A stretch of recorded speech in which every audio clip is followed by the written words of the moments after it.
আল্লাহ পাক বলেন, ইয়া আইয়ুহাল্লাযীনা আমানু কুতিবা আলাইকুমুস সিয়াম কামা কুতিবা আলাল্লাযীনা মিন ক্বাবলিকুম লাআল্লাকুম তাত্তাকুন। সূরা বাকারা 2 নাম্বার পারা 2 নাম্বার সূরা 23 নাম্বার করে 183 নাম্বার আয়াত। এটা আল্লাহ পাক বলেন, ওহে বিশ্বাসীগণ, মুমিনগণ, কুতিবা আলাইকুমুস সিয়াম, আমি তোমাদের ওপর সিয়াম সাধনার মাস দিয়ে দিলাম, তোমাদের উপরে সিয়ামকে আমি ফরজ করে দিলাম।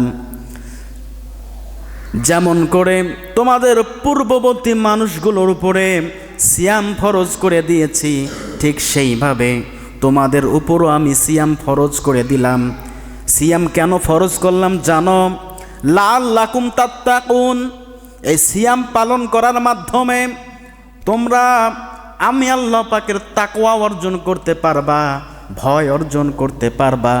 এই কারণেই তোমাদেরকে সিয়াম দিলাম, রোজা দিলাম। কার কথা? আল্লাহ পাকের কথা। লাআল্লাকুম তাত্তাকুন, যেন তোমরা তাকওয়া অর্জন করতে পারো। তাকওয়া শব্দের শাব্দিক অর্থ হচ্ছে ভয়, ভীতি। আল্লাহ পাকের ভয় অন্তরের মধ্যে লালন যে ব্যক্তি করতে পারবে সেই ব্যক্তি হচ্ছে তাকওয়াবান। এই তাকওয়া অর্জন করা দরকার আছে না নাই? অবশ্যই দরকার আছে। তাকওয়া কেন অর্জন করতে হবে? আল্লাহ পাক বলেন, ইয়া আইয়ুহাল্লাযীনা আমানুত্তাকুল্লাহা হাক্কা তুকাতিহি ওয়া লা তামুতুন্না ইল্লা ওয়া আনতুম মুসলিমুন। সূরা আলে ইমরান 4 নাম্বার পারা 3 নাম্বার সূরা 11 নাম্বার করে 102 নাম্বার আয়াত। আল্লাহ পাক বলেন, ইয়া আইয়ুহাল্লাযীনা আমানুত্তাকুল্লাহা, ওহে ঈমানদারগণ, বিশ্বাসীগণ, আমি আল্লাহ পাক রব্বুল আলামিনকে ভয় করো, তাকওয়া অর্জন করো। ওয়ালা তামুতুন্না ইল্লা ওয়া আনতুম মুসলিমুন, আর পরিপূর্ণ মুসলমান না হয়ে, পরিপূর্ণ তাকওয়া অর্জন না করে অন্ধকার কবরে আসিও না, মৃত্যু বরণ করিও না, তাহলে খবর খারাপ হয়ে যাবে। ভয় দেখাচ্ছেন কে? আল্লাহ। সূরা আলে ইমরানের 102 নম্বর আয়াতে আল্লাহ পাক আমাদেরকে ভয় দেখিয়ে বলছেন, তাকওয়া অর্জন করো। তাকওয়া অর্জন করা ছাড়া খবরদার মৃত্যুবরণ করিও না, তা না হলে খবর খারাপ। খবর কি? খারাপ হয়ে যাবে। এই জন্য তাকওয়া অর্জন করতে হবে। আর আল্লাহ পাক রব্বুল আলামিন তাকওয়া অর্জন করার মাধ্যম আমাদেরকে দিয়েছেন কি? রোজার মাস। কিসের মাস? রোজার মাস। তাহলে তাকওয়া অর্জন করার দরকার আছে না নাই? তাকওয়া আমরা কেন অর্জন করব? তাকওয়া অর্জন না করলে, আর তাকওয়া অর্জন করা ছাড়া যদি আমরা মৃত্যুবরণ করি, আল্লাহ পাক রব্বুল আলামিন আমাদেরকে ছাড় দেবে না।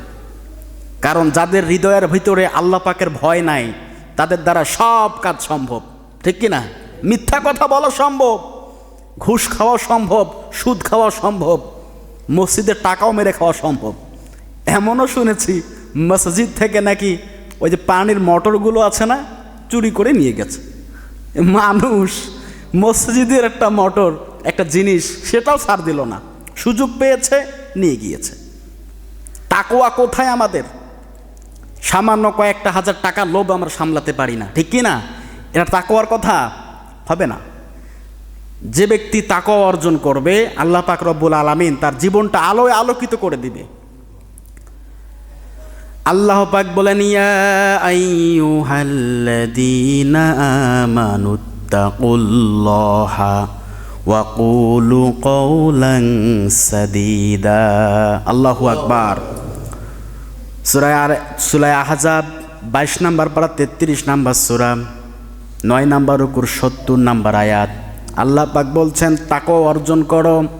ইয়া আইয়ুহাল্লাযীনা আমানুত্তাকুল্লাহ, ওহে ঈমানদারগণ, বিশ্বাসীগণ, আমানুত্তাকুল্লাহ, আমি আল্লাহকে ভয় করো, তাকওয়া অর্জন করো। ওয়া কুলু, এবং বলো, কওলান সাদীদা, সত্য কথাগুলো তোমার জবান থেকে উচ্চারণ করো। কথা কার?